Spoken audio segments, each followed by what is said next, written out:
de la musculation qu'on va voir aujourd'hui, il faut faire beaucoup de séries pour avoir beaucoup de muscles. Et même au-delà de ça, plus on fait de séries, plus on va être musclé. Qu'est-ce qui a bien pu nous amener aujourd'hui à penser ça ?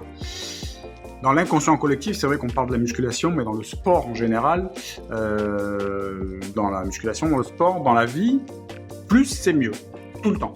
Et c'est exponentiel. Plus on en a, et mieux c'est. Pour un exemple très simple, j'ai une maison de 200 mètres carrés. Si j'arrive à en avoir une de 300 mètres carrés, je vais être plus heureux. J'ai 3 voitures. Si j'en ai 5, c'est encore mieux. Alors, si j'en ai 10, je suis encore plus heureux. Alors, aujourd'hui, on n'est pas là pour juger ou pour parler des gens qui ont réussi. Attention, on ne va pas s'égarer, on ne va pas créer de polémique. C'est juste donner des images fortes pour essayer de vous faire réfléchir et de vous faire comprendre les choses, pour vous faire comprendre mon point de vue et pour que vous compreniez la philosophie de la méthode Big Five System. Recentrons les choses à la musculation. Au sport, à la musculation. Pour comprendre les choses, il faut revenir en arrière. Il y a presque 100 ans, maintenant, dans les années 20, dans les années 30, le début de la musculation. Comment les gens faisaient au début ? Les produits anabolisants n'existaient pas. Dans les années 20, les années 30, voilà, vraiment, ça n'existait pas. Les gens s'entraînaient, ils faisaient du full body, ils s'entraînaient 3 fois par semaine, peut-être 4 fois, ils entraînaient tout le corps à chaque fois avec des charges libres, ce qu'ils avaient sous la main, avec leur poids de corps, ils se développaient. Et ils se rendaient bien compte que s'ils en faisaient plus, ils s'épuisaient. Ils épuisaient leur corps et ils stagnaient, voire ils régressaient. Qu'est-ce qui s'est passé au fil des décennies ? Les années 40, le début des amphétamines, 50, les premières hormones de synthèse, même pas de synthèse, c'était les hormones qui étaient prélevées sur des cadavres. C'est sympa.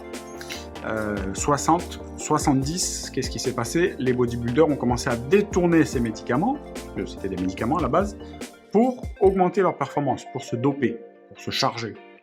Les années 60, 70, là c'était vraiment le boom des stéroïdes anabolisants aux États-Unis, en Europe, dans les pays de l'Est.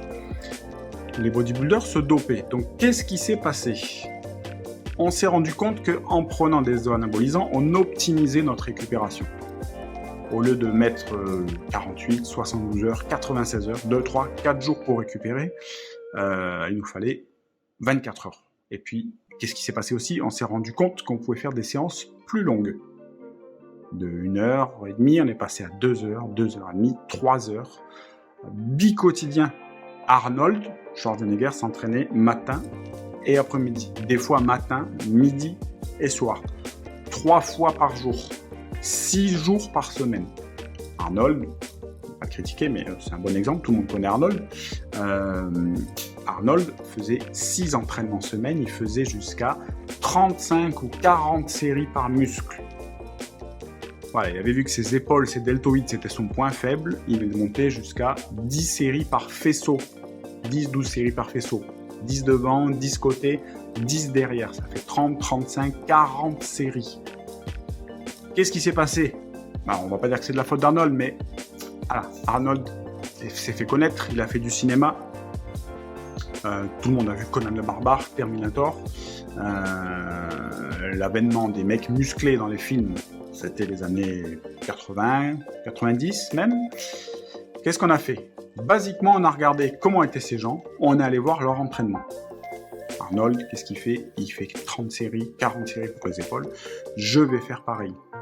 Il n'y a pas eu de réflexion réellement. Il y a très peu de gens qui sont allés à l'encontre de ça et qui ont dit non, attendez, vous ne pouvez pas faire la même chose. Ces gens-là prennent des anabolisants. Vous ne pouvez pas vous entraîner comme des gens qui sont chargés. Mais il y a eu très peu de gens qui ont fait ça. Donc nous, qu'est-ce qu'on a fait ? Moi, je l'ai fait quand j'avais 18 ans, quand j'avais 20 ans. J'achetais magazine de bodybuilding, je regardais ce que faisaient les monstres, les gros, et je faisais pareil qu'eux. Et je pensais me développer autant qu'eux. Mais ça marche pas comme ça. Ça marche pas comme ça. L'entraînement pour les gens qui sont naturels est totalement différent de l'entraînement pour les gens qui prennent des anabolisants. Pour vous citer un chiffre, quelqu'un qui prend des anabolisants a un système hormonal, un taux hormonal de testostérone, je crois, qui est 80 fois supérieur à quelqu'un qui ne prend pas d'anabolisants. 80 fois supérieur. C'est juste incroyable. C'est énorme. C'est énorme. Sans parler des problèmes sur la santé, on n'est pas là pour parler des anabolisants de manière directe aujourd'hui, mais imaginez-vous comment on peut prétendre, comment vous pouvez prétendre vous entraîner de la même façon qu'un bodybuilder chargé, faire autant de séries, récupérer aussi bien que lui, faire des séances aussi longues et vous entraîner autant de fois dans la semaine. Ça ne marche pas, c'est pas possible, c'est pas possible. Tous les gens dans les salles qui vont vous faire des programmes avec 4 exercices pour les pecs, 4 exercices pour le dos, 3-4 exercices pour les bras, mettez de côté. Ça ne marchera pas. À moins qu'il y ait 2 raisons, 2 choses. Ou que vous preniez des anabolisants, c'est votre choix, on n'est pas là pour juger, ou que vous fassiez partie de ces gens qui se développent de manière naturellement, qui se développent très bien. On en connaît tous un dans notre entourage. Ah oui, moi j'ai un copain, attends, alors lui il est costaud naturellement, il fait un peu de muscu, il gonfle tout de suite, voilà. Peut-être ces gens-là arrivent à se développer en faisant un peu plus de séries, mais jamais autant qu'un culturiste. Même ces gens-là qui sont naturellement doués, moi je dis qu'ils ont été bénis par les dieux de la fonte, ils pourront pas faire 40 séries par muscle, 30 séries par muscle, comme Arnold. Eux aussi, ils pourront en faire un peu plus que vous et moi, mais ils ne pourront pas en faire autant. Donc à un moment, il faut remettre un petit peu les choses dans leur contexte. Voilà, il faut réfléchir. No brain, no gain. Pas de cerveau, pas de résultat. Avant, on disait no pain, no gain. Voilà, ça marche aussi, mais il faut surtout réfléchir. Faites-en moins. La conclusion, alors je ne vais pas développer pendant des heures, mais la conclusion, c'est faites-en moins pour avoir plus de résultats. Ça ne veut pas dire que vous entraînez moins dur, mais réduisez le nombre de séries. 2 séries pour les gros muscles, ça suffit. 2 exercices pour les gros muscles, ça suffit. 2 exercices pour les gros muscles. 1 ou 2, voilà, pour les petits muscles qui travaillent beaucoup. Vous faites des tirages, vous travaillez au biceps, vous faites des développés couchés, vous travaillez au triceps. Donc, ne vous épuisez pas. Et prenez des jours de repos entre les séances. Vous alternez peut-être 2 jours maximum d'entraînement et après un jour de récup, voire un jour d'entraînement, un jour de récup, un jour d'entraînement. Voilà.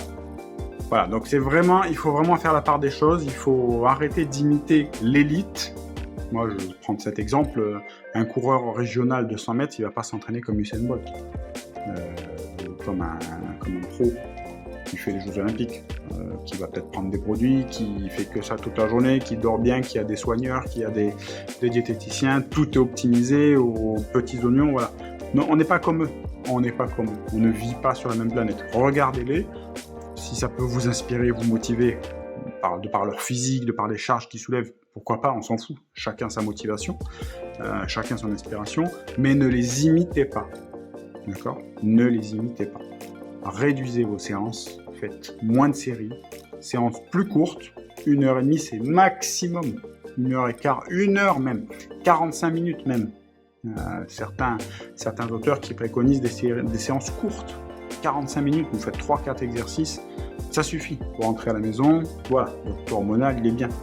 Ne restez pas 2 heures à vous entraîner. Vous vous épuisez, je l'ai fait quand j'avais 20 ans. Moi, ce que j'aimerais pour vous aider, c'est que vous ne fassiez pas la même chose que moi. Voilà, pas les mêmes erreurs. Donc ça, c'était le premier mythe du bodybuilding. Au lieu d'en faire plus pour en avoir plus, faites-en moins pour en avoir plus. Voilà. La suite.